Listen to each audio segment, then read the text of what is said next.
Welcome everyone to the weed surgery. The idea of this session is that we really get into the kind of nitty gritty about some of the issues that people are having, move the chairs around. It's really for you guys to create the scenarios, tell us what's been successful for what you're doing, what hasn't been successful, what challenges you're facing.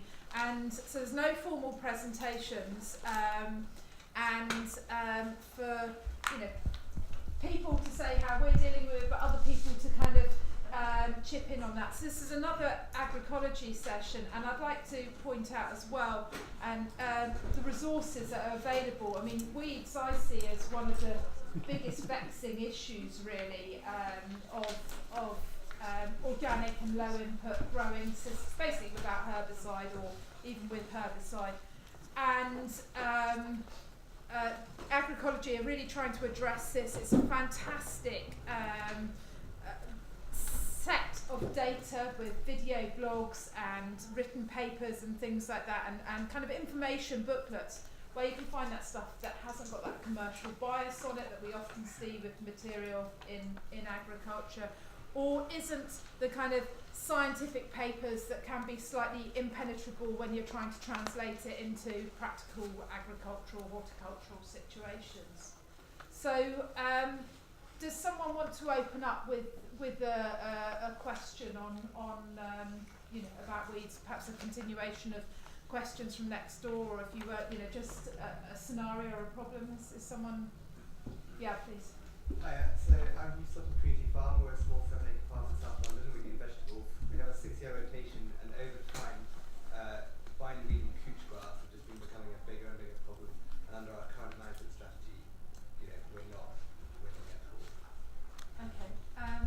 So within your system, how much of the time are you trying to crop, and how much of the time are you perhaps having? Are you organic for a start? So we're not organically certified, but we follow organic principles as much as possible, and we have 1 year in green manure and 5 years going through different crops. Right. Okay. I mean, I think you refer to a system that traditionally those were more problem weeds before people were using, and also weeds that are aided by cultivation. So I don't know. With those kind of perennial weeds like couch grass and buttercup and bindweed, you just have a period of massive fallowing, which is when you have repeat cultivations in a kind of 6-week long period, when you just nuke the ground. It doesn't sound particularly pleasant. Once you've dealt with that perennial weed problem, then you can start again. And if need be, you enter a recovery phase, if you like, and you kind of sow a thick kind of green manure to nurture the ground back into life again. But I mean, a green manure could just be a pot of rocket or salad green. But I mean, the only way that we've ever dealt with those perennial weeds is by just not anticipating growing anything from the beginning of June to the middle of July, and just repeat cultivation so that everything's dead, which on your scale is feasible. Yeah. And cultivation, you're talking tines, Rotivator. yeah. Especially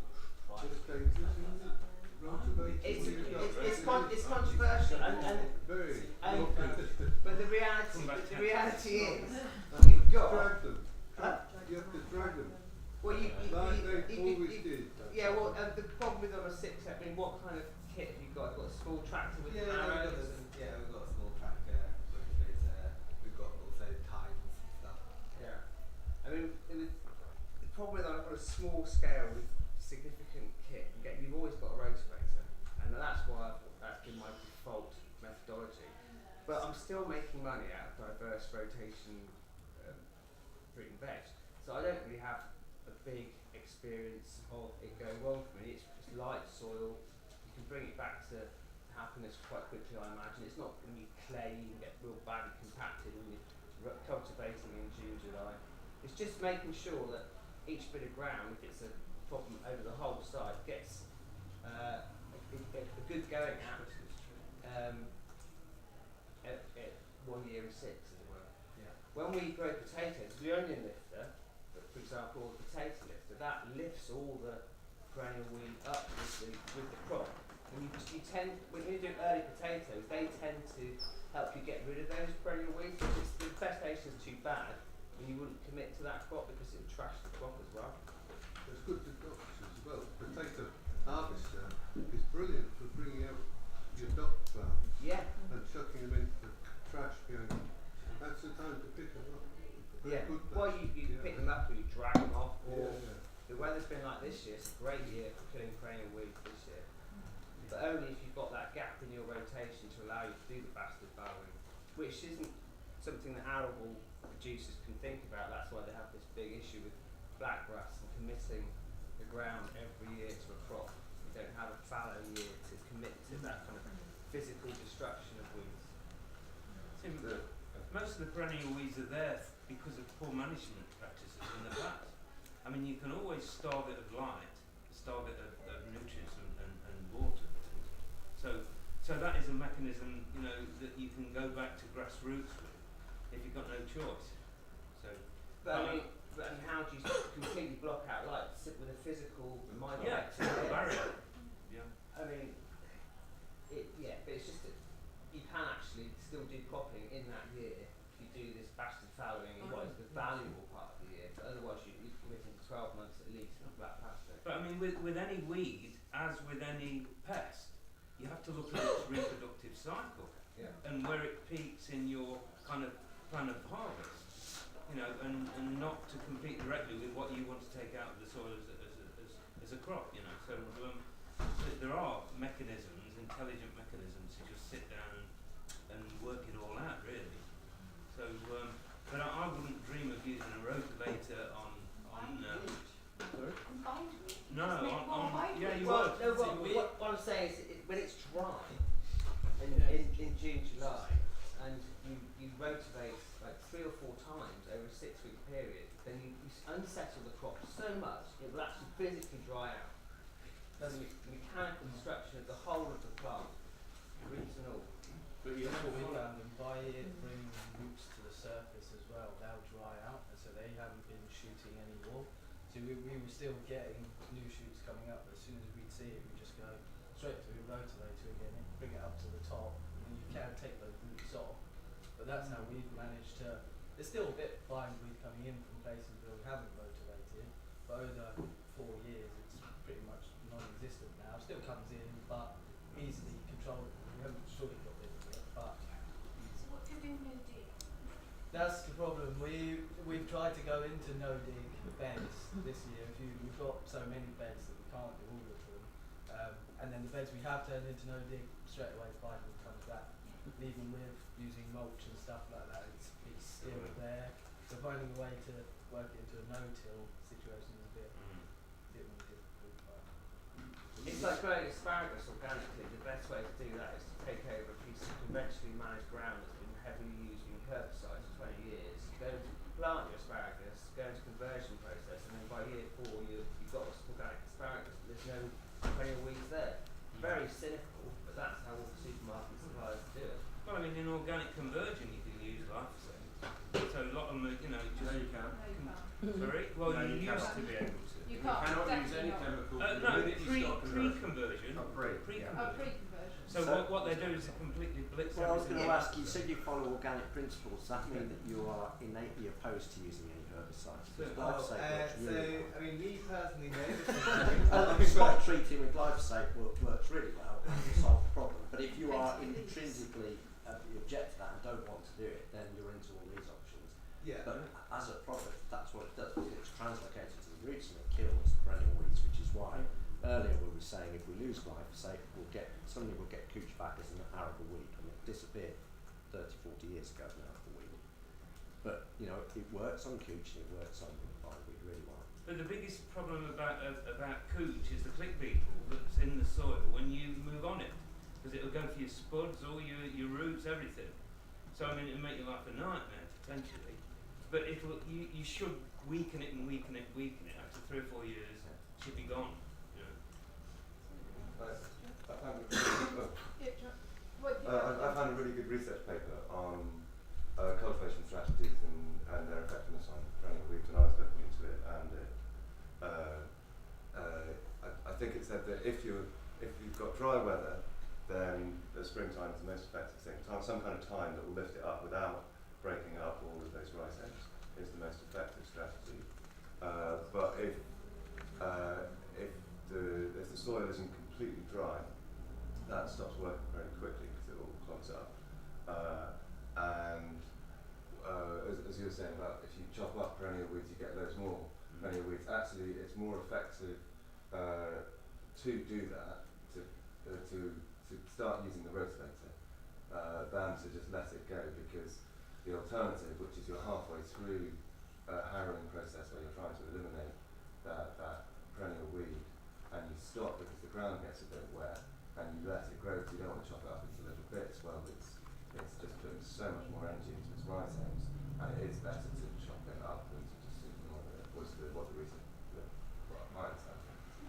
It's rare you need to do 4 cultivations in a 6-week period. If you're lucky, it's normally just 3, and then. Jerry, do you want to? Well, yeah, I've just ran in that it's chopping up. It sounds like the wrong thing to do, to chop up a couch rhizome, but then it's a small quantity like that. So it's a small length of material without a lot of reserves. It comes up and tries to grow. If at the same time you put something else down, so we go into cover crops, this is where something like the buckwheat trial that we did with Industries Farmers, where it demonstrated is this little plant was trying to grow with little reserves, and suddenly it was fighting against something else. As soon as you start thinking, my one treatment is, you no longer have a proper control. You've got to have a multiple method of controls. Otherwise, yeah, glyphosate does work if you can use it, but you can't organically in any part of the system. Gardeners often ring us at the soil station and say, can we use glyphosate? We want to farm organically. Well, if you're not actually selling an organic product, you can, and it might be the only solution, but put something like rye down, something that's short term, something like mustard that will die, but will be so competitive that when that wheat plant is trying to grow, it loses the battle. It's the little hammers, and it's the farming system tends to have monoculture and also one way of dealing with things. We've got to put more methods, little hammers, to make the thing work.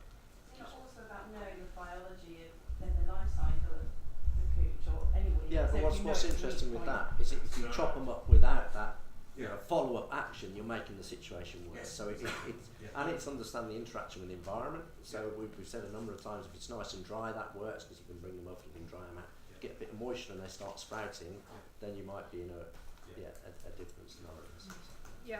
In Germany, we say in autumn, the couch grass is an old man. Yes. So then you have to catch it. Yeah. And we had a field, we are a vegetable farm, and we had a field. It was full of couch grass. We took it from another farmer and we harrowed it to take it up and let it dry out in 4 weeks. And then, as you said, we sowed a cover crop in order to with a white clover, which also makes these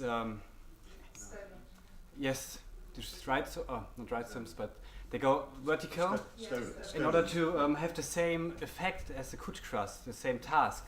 Then we had the grass in it and the dominating buckwheat and also brassica, which closed it. So we dominated the couch grass, which was still left over, by plants which take the same, have to have the same functions as the couch grass. And then we had to control with plants which we can terminate again very easily.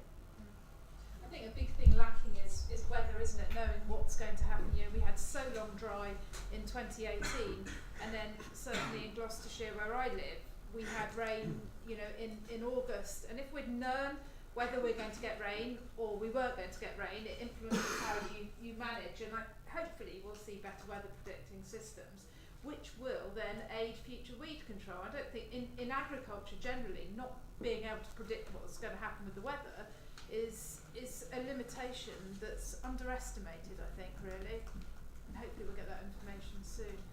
Yeah. Yeah, do you want to? I'm curious about the creeping thistle problem. If you've got a patch in a field, a really serious patch of creeping thistles, likely to be a slightly wetter area.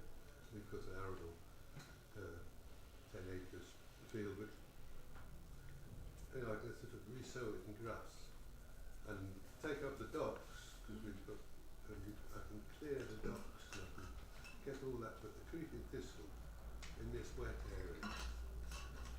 what should I do about it? It's quite a big area. So You know. what's your motivation? Are you liminal till No, situation? ploughing. Ploughing. Ploughing from grass. And do you notice a difference from the plough situation when you do plough? Is it 1 in 4 years, 1 in 3 years? I know I can walk in this particular field. Let's say we'll take a crop. Yeah, we'll take a crop of corn on this field for 2 years, and then we'll put it back into grass. Okay, so even in the grass layer, you're not finding the control of the thistle, because what you're doing the same with the couch. By cultivating a tool, you're chopping up the root system, so it's obviously got huge underground resource, and then you're spreading that around, so it's able to come through. But I'm just wondering whether or not completely destroying it with rotivator. I mean, again, the Is sort of it- pick-up machine, is it pick-up machine, Jess, or quick pick-up? Yes, the That quick up, machine is quick very up good basically for has bringing these the roots up. kind of flange subsoil bits. They only get down to about 6 inches. You're not really supposed to use it below that, but I mean it depends on the time of year and the soil type. And then these bars that flick round at the back, and they lift all the material up and separate it from the soil. So when you're harrowing, you actually get a lot of soil contamination with the lumps of weeds, so you don't really kill everything properly. But the quick up it's an option, but it's just getting that little bit deeper than the plough. I mean that's not even the potato harvester, unfortunately. I mean you just need to with veg we're rotating, so we're weakening it every few years, or doing this kind of cultivation in August after fall beans or whatever. So again that weakens it, so it doesn't actually go through the full life cycle. So it never becomes too burdensome, but with your scale, it's again it's one of those fields. What you just can. I think our success on large scale creeping thistle control is in the grass. So topping it as soon as it gets into flower, and just continually doing that, you can turn it around quite quickly. But we did a lot of work on the lazy dog tools. We did a lot of hand work and field scale sort of cutting. So I know you can get quite a long way cutting it and repeat cutting it. But I think if you chopping it all the time, you're going to lose out all the time. You've got to somehow or another remove it.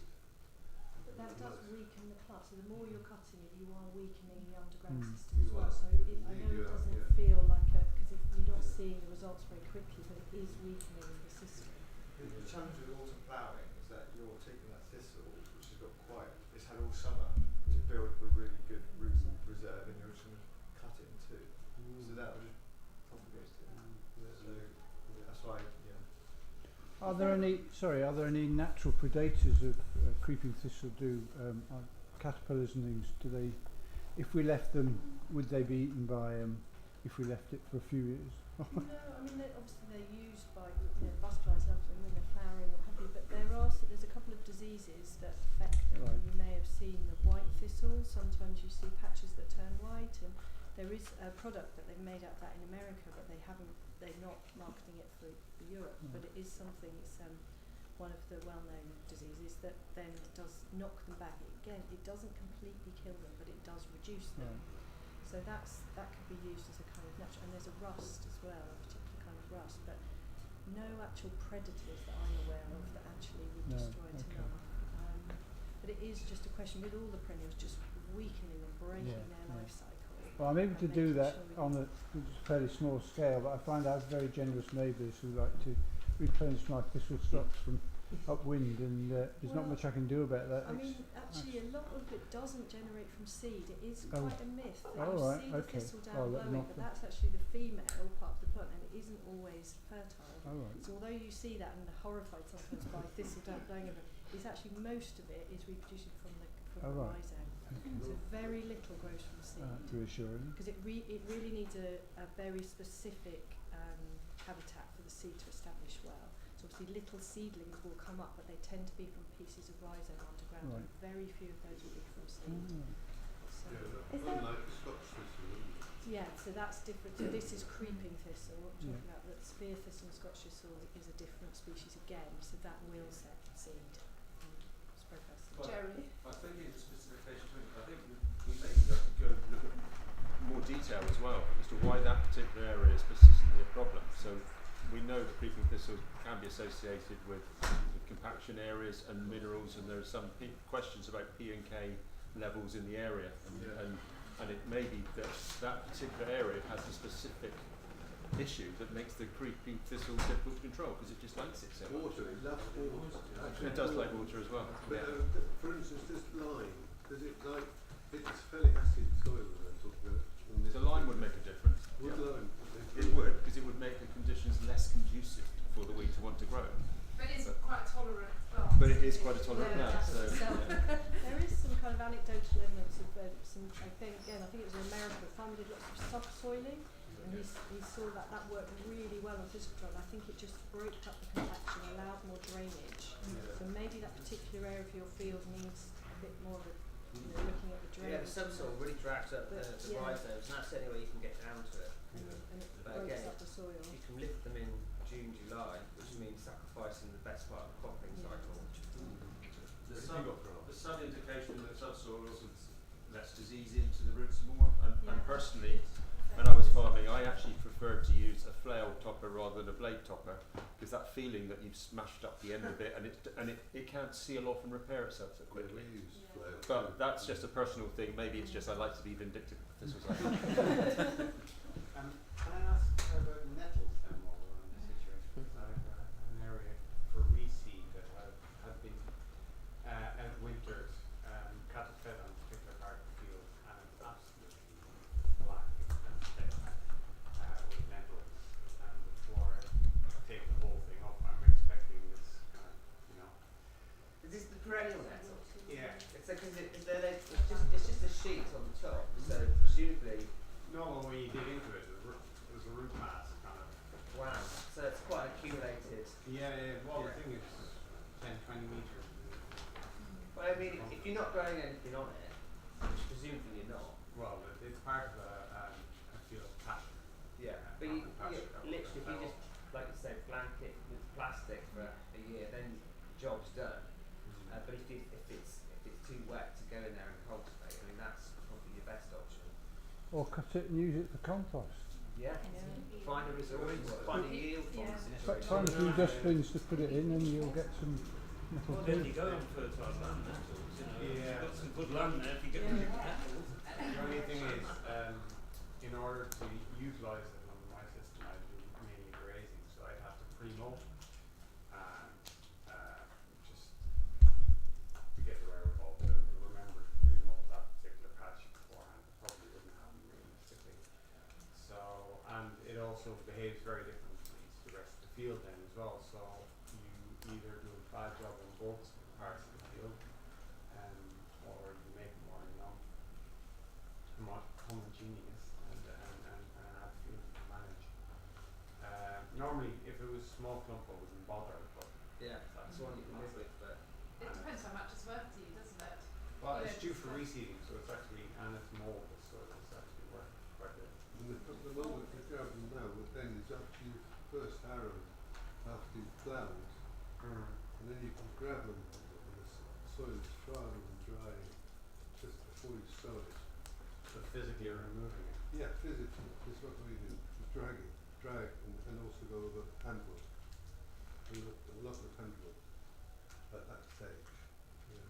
But it comes back down to being dry again as well, so that it doesn't kind of stick to the surface. And you can end up dragging it across the field even more and spreading your patch, can't you? If you're not careful and the weather turns. But a 5 by 50 sheet of MyPex for less than £100, properly weighted, put down in January, do the job. It's just When do you take keep it it out. Well, you take it up a year later, but it just. Well, it's not worth anything to you as it is it? And then you move that piece of MyPex to another patch in the future. It's just an annoying bit that you don't want to get the animals damaging it, I think. But Jez, what do we do with all this MyPex at the end of its life? I, like many organic growers, use MyPex. I use sheep polythene. It's so heavy on my heart that we're leaving something. It makes it fragment so easily. Don't get me wrong. MyPex is good. You got 10 years, you got 15 years. I've got MyPex 10 years old. I've got sheets of 250 micron silage sheep that I'm still using from 13 years ago. What on earth do we do with that at the end of the life cycle? What about the energy and the oil that's involved in producing these plastics, and we've got to weigh that against glyphosate. Okay. Now, I think I'm going to put my neck on the line here, and I'm going to say that I don't think that glyphosate, carefully and properly controlled, in the grand scheme of the problems that we've got on the planet, is a great concern. Okay? It's in everything you're eating, everything you're Yes, drinking. It's quite, because it's being abused. It's being abused wholesale. Now I'm saying in specific circumstances. If we're saying, if we're looking at, look at it, can we reduce it down to a really simple equation here? Okay, we've got plastics on one side, and we've got glyphosate on the other. Okay, you're telling me the production of all these plastics doesn't employ all sorts of nasty chemicals? Pre-harvest desiccation is no use to anyone other abuse than of Monsanto, glyphosate. man. Absolutely. Abuse of glyphosate. And it should be banned. I'm not talking about going to a GM crop multiple times a year with glyphosate and then eating that product. Abuse of glyphosate. But I'm saying in certain circumstances, perhaps we need to be open-minded, because both the organic crew and both the GM crew, what we both fundamentally want is sustainable horticulture and agriculture. And maybe that is not achievable without maybe looking at glyphosate again. I know people quote the IRC, people quote the monographs that came out on that, but it has been so extensively studied, and it hasn't. It's corruptly studied, and you know, have you ever seen the pictures of the children in Argentina, my friend, that they're spraying over their villages? But abuse. If there's so many chemicals, 5 times cancer rates, national averages. Abuse of glyphosate, and if there are so many chemicals we're exposed to every day of our lives, that if you covered yourselves in them every day like that, they would have a carcinogenic impact. They would, and the soil association allows copper sulphate for crying out loud. We're trying to find a way of doing. We're doing active trials to get rid of copper sulphate because what we're about aware of the danger. rotenone and a lot of these other natural compounds? If you put them on your body in the way that this poor guy did in California, you know, the recent trial, I'm sure everybody's heard, where and he got lymphoma, but God, he wasn't wearing PPE, you know. What And about I don't use glyphosate. This is with, speaking as someone. Sorry, this is speaking as someone. I do not use glyphosate. I do not use glyphosate because I follow the organic principles. But I am deeply troubled by the legacy we are leaving with this plastic. But can we not focus on the positive side, as finding a way to recycle the plastic, or is it covered with soil? No, I don't know. I mean, you know, that would be, if there was a solution, it would be much more constructive one, rather than to get into arguments about whether glyphosate. I think everything's a compromise. Everything we're talking about is a compromise. You know, all the cultivations we're talking about, I would prefer to see a no-till system. Yeah, exactly. But we know we have weeds in it, and and plastic is a compromise. And I think along the way, it's just, there's all things we don't want to do. I drove to the park and ride today. I would rather have walked, but I live too far. It's a compromise, isn't it? And that's what life is. Guys, we talked quite a lot about perennial weeds. I've got like a lot of trouble with Gallinsodium and annual weeds. I don't know much. I was wondering about like what's the viability of annual weed seed after, you know, if I can prevent it going to seed for sort of 2 to 3 years, is it going to drop right off? I think the Gallinsodium has a really high lifetime in the soil. It's got such a deep root, you just got to knock it out as soon as you get, when it's early. And that kind of, don't let it get that high. Oh, we don't even let it get well, that's a good problem. Because fat hen, you can get out that I don't know. She's been in for 6 weeks, but soldier. Especially because it's got so many seeds. It's like a glossy fat hen with a deeper root.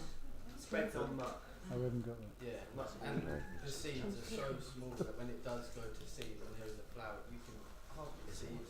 Yeah. So you get the flower on there, and as soon as I see a flower, I think, there's seed somewhere. Let's get it straight away. No one's got any good news. Knee pads. That's why when I came to your tool, you need knee pads. Well, there's one thing I don't think anybody's mentioned yet, and that's the fact that hemp is the best method of weed control there is in the world. There is no plant on this planet that can live in a field of hemp, and you know it's criminalised, it's outlawed. We're not allowed to use it. They've just changed some of it, haven't they? So you can apply for a licence now. Well, you have been empty for 20 years, but you've got to apply to the police force under the Misuse of Drugs Act and have a visit to your farm. And right. It's about time we started pressurising the people that can give us hemp, because it is the most important plant certainly of this time. It's a weed. You don't need weed control in a hemp field. No, but after, unless you've got to continue. Well, you get volunteers, you do. And it's so hard to stop. Plenty of them.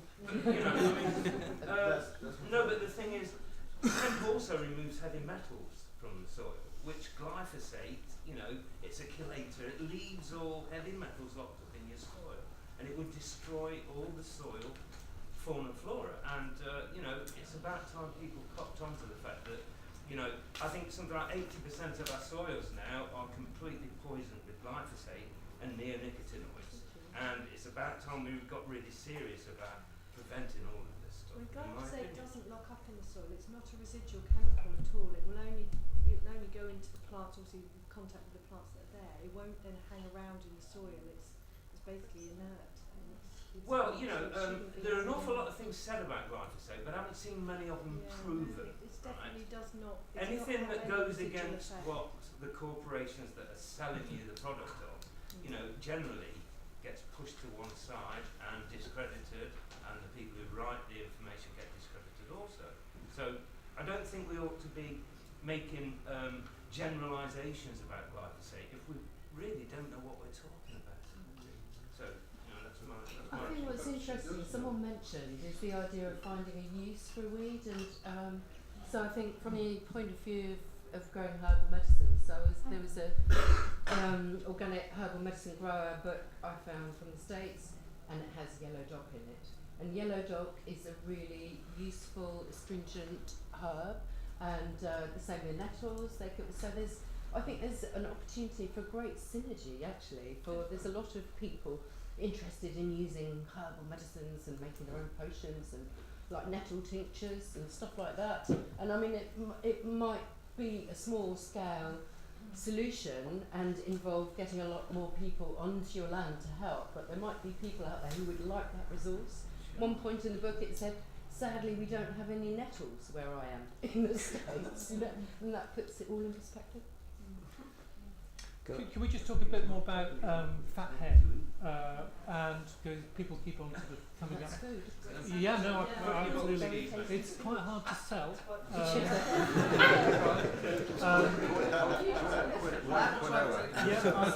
We've called it lots of things. Lots of people say that, but that's fat hen, isn't it? But I was really interested in what Lynn was talking about managing the seed bank, because my understanding is that fat hen has a very, very long survival.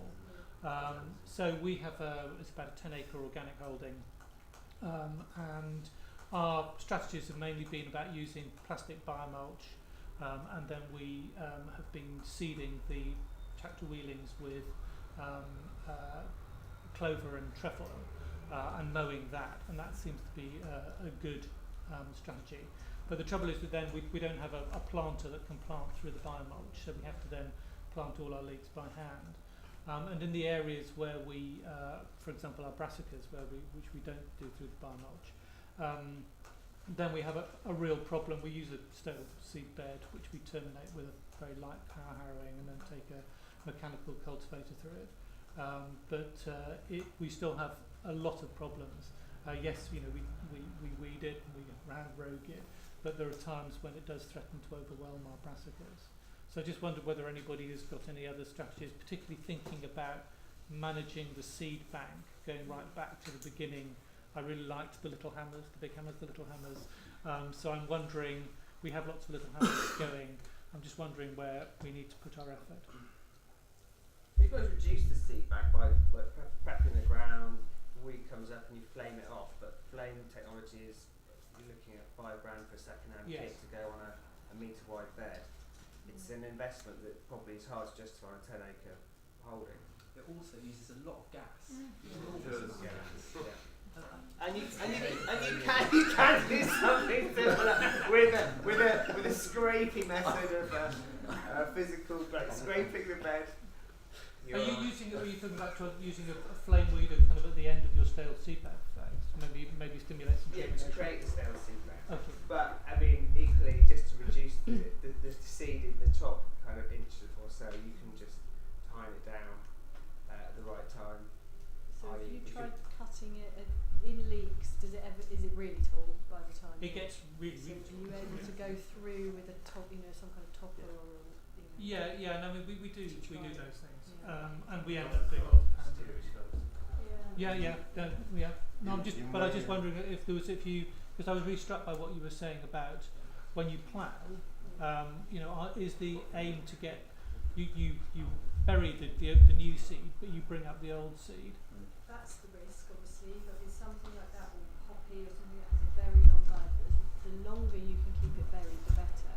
So obviously, if you do plough, you don't want to be re-ploughing all the time to keep churning up, because you never get the benefit of that plough. Yeah. So you want to plough, but keep it down for a number. So if the rotation would fit, then that you can keep it then a minimum cultivated for a few years after that.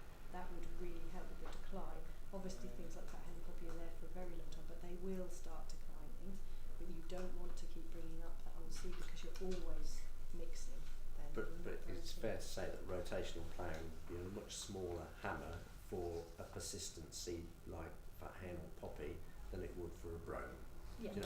So brome very short lived. Plough it down, leave it there for a couple of years. When you go back in again, it will be dead. For poppy and fat hen, you might have lost 3 or 4% of the seed bank. So it's not particularly. Yeah, it's not it has to be in combination with your cover crop and all your other methods. So I would say the Achilles heel of something like fat hen is it's more or less an obligate spring germinator. So it needs that overwinter chilling to break the dormancy for it to come up. So if you're doing your cultivations in the autumn, then there's an opportunity to break the life cycle there. But that's with a kind of an arable head on.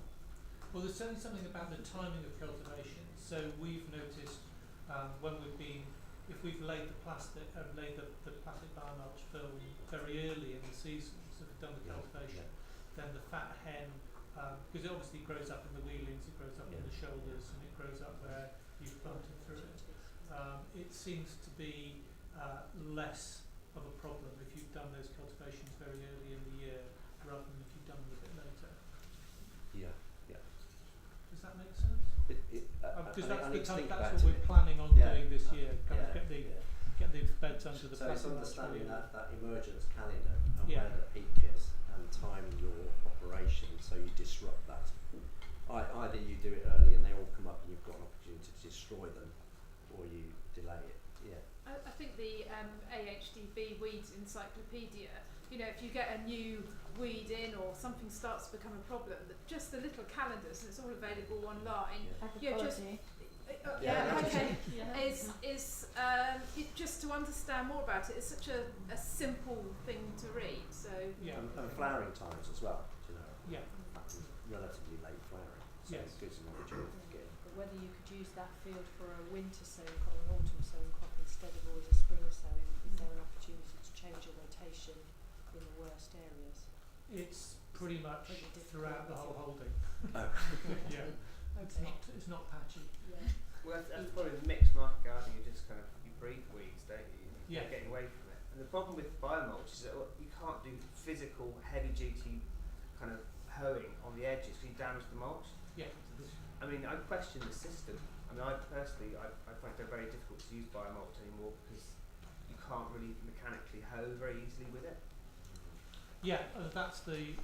So I mean, we end up having to do, and if you get a good fat hen plant and you pull it out through the biomulch, then you make a great rip, which is why we're talking about why we're drilling the wheelings and then just taking an ordinary standard mower along the edges. And I mean, it's work in progress, but it seems seems to have worked quite well on a trial basis this year. It's an annual, don't you, to pull it up, as long as you prevent the seed return, it'll die.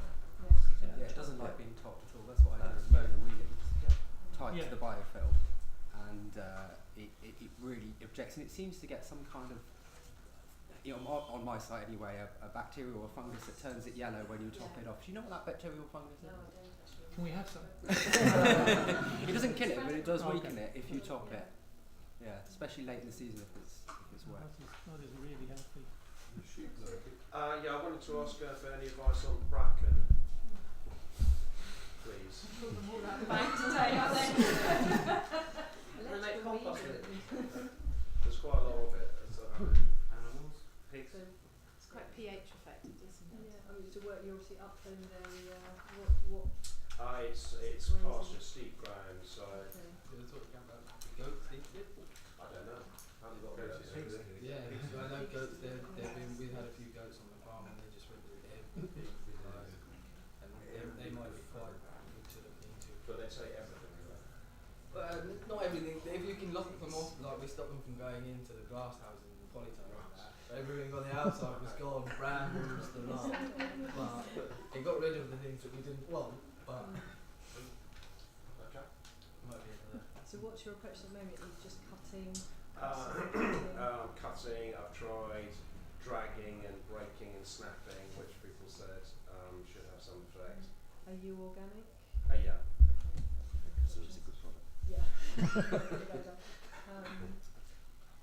But I'm not certified. Okay. There are a few. Consideration. Which we can maybe talk about afterwards.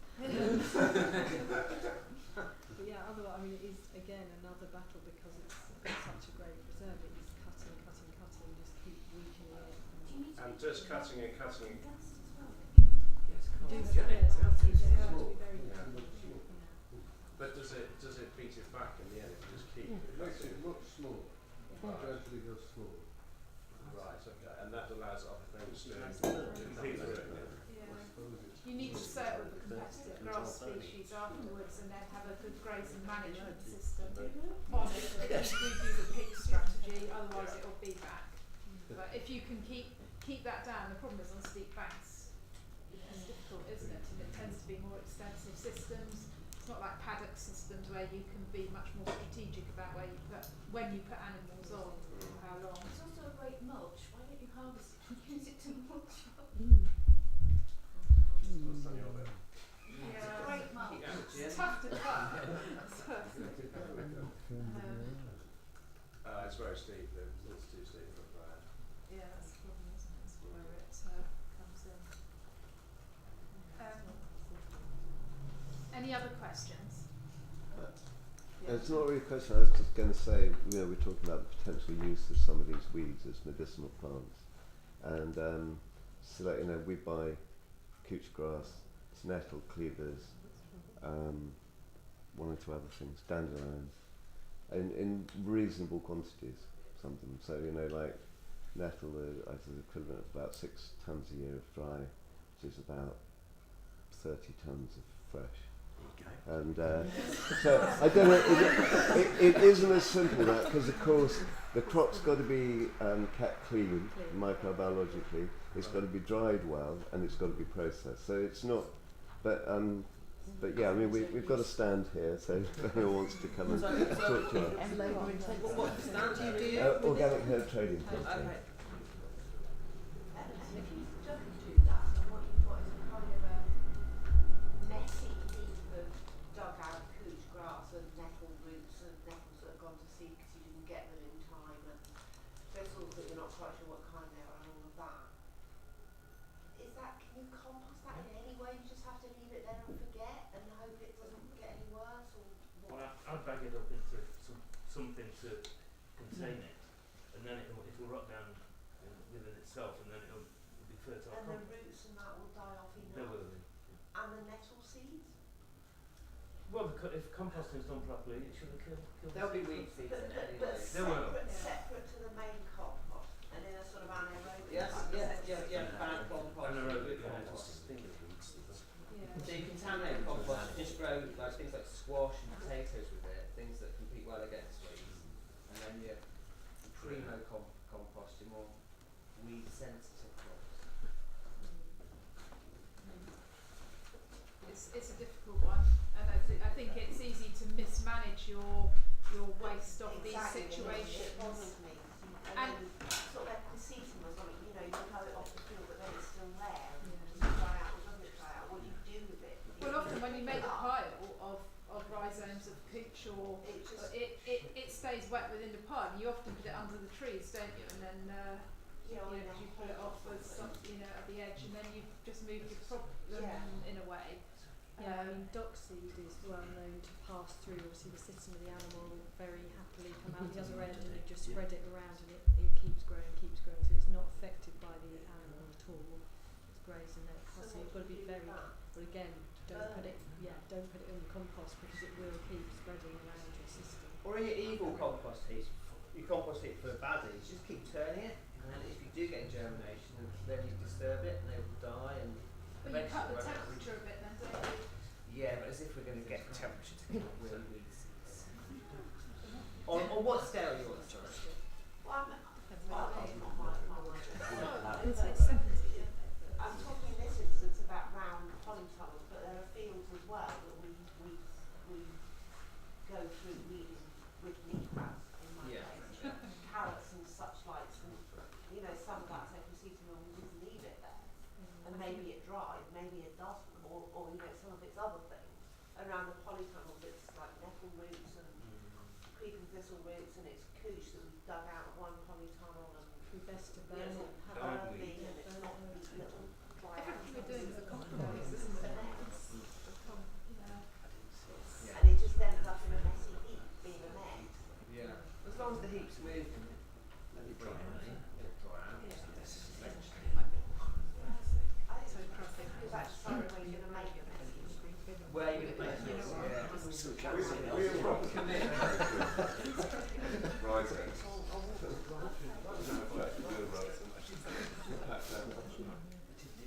When you talk about in the tunnel, on that smaller scale with the couch grass roots, I found putting it on a large metal surface, it desiccates in a few weeks.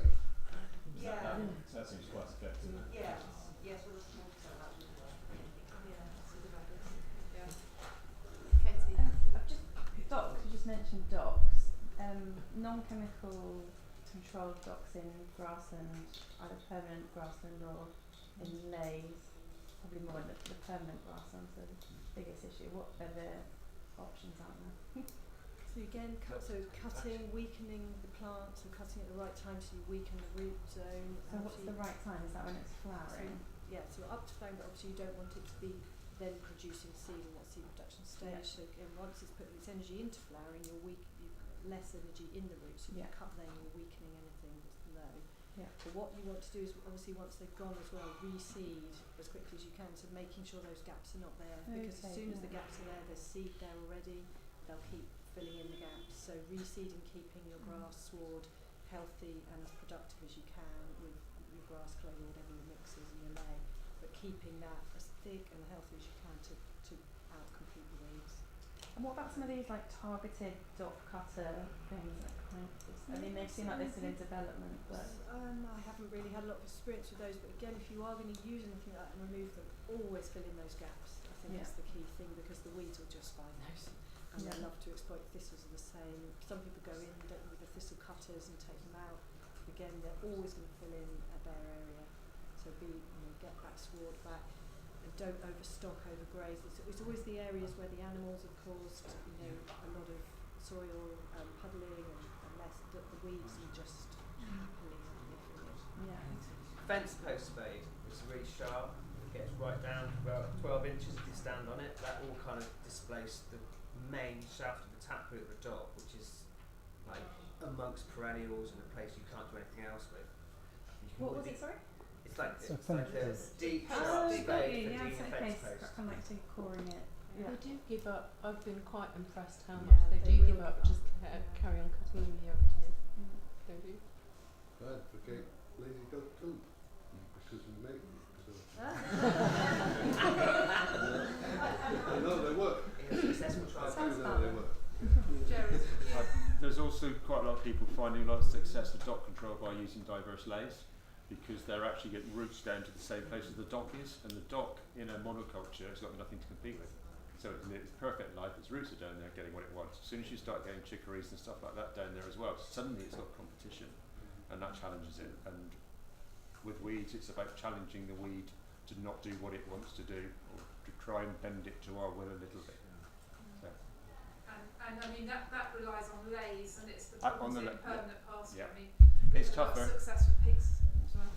And just stitching in things like chicory, but even clovers and stuff like that that are deep rooting, they will get down there and just compete. Just make it work harder. That's all you're asking it to do, because then it can't get so big. Yep.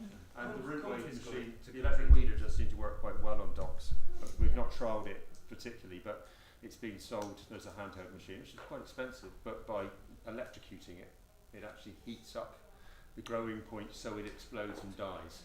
And there's some quite successful looking trials, but this is 1 year. We had a bit of success with the one that Lynn talked about earlier, but some farmers are trying it on their fields now, just walking around with this handheld machine with a quad bike behind.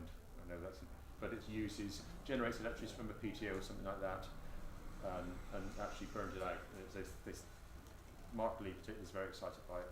I think the dot bot, a robot that goes around, it's not commercial yet, but it won't be there. There won't be long. Yeah, I can catch Dot bot. that name. You should. Right, I'm out of it. Is going to offer. It's just the technology's there, and you can even make it turn around and put seed over the hole and rake if you wanted. It's got to be the whole package. But technology has to play some part. We've had herbicides for a while. That's why most farmers are not in the conversations we're having. We're moving into a post-herbicide era for a whole host of reasons, and technology has to play a part in the solution, as well as good, sensible management that we're hearing. Yeah. I'm trying flamethrowing dogs There They're tough, aren't they? They're just really, really tough. I grow flowers, and I had to flourish some just go and pick whatever you fancy, and they came back. They picked doxy. Dead dark dock stem. Doxy. It's like nice height, doesn't fall over, great contrast. Talking about light dark, it's great. Shepherd's purse as well. It gets at that high. It's like gypsophila. It's Well, just going to find them next to a dog. It's all in the mix. We've just got 5 minutes left, and I think it would be nice to finish on a positive note rather than many of our perennial kind of weed problems. And I thought it'd be interesting to just talk about summer crops and where we've mentioned buckwheat, but what people are finding perhaps is having more success as for weed control that people are using. Has anyone got anything they could throw in? I use for salads because I can also use it as a Yes, I mean, it's so pretty. You mean Phacelia? Yes. Yeah, I mean Phacelia after onions is like absolutely picks everything. Yeah. Like Section of soil, that's great. Yeah. And it's easy to grow. It's, Yeah. it's really pretty. Yeah. it's beautiful. Yeah. They do. What? Hay swings, hoverflies lay their eggs in it.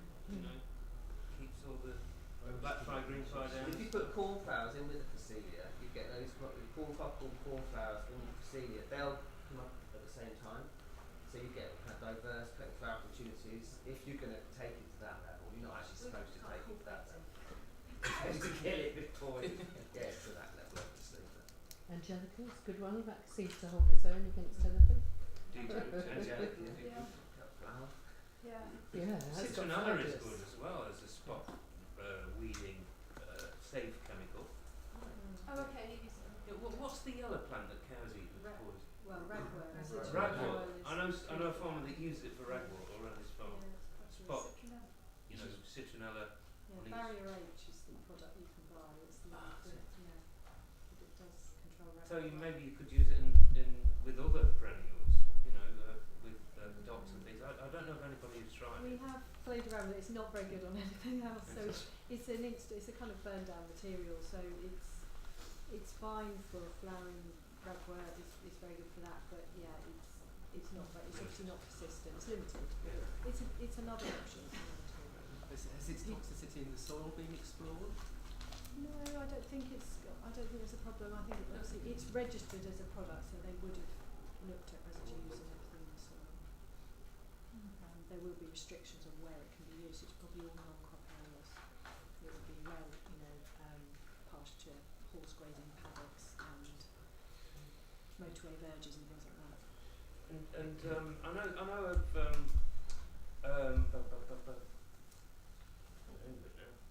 it gives off an exudate that kills off eelworm. mustard type products. No, orange flower, marigold, pot marigold. So you can actually rid yourself of eelworm, stuff like that by just letting it grow where it wants. I used it and got rid of all of that stuff. The slugs don't go for anything. I've Really? surrounded the beds with that. Apparently slugs put off, or they don't go. They don't go They don't near go it. near it.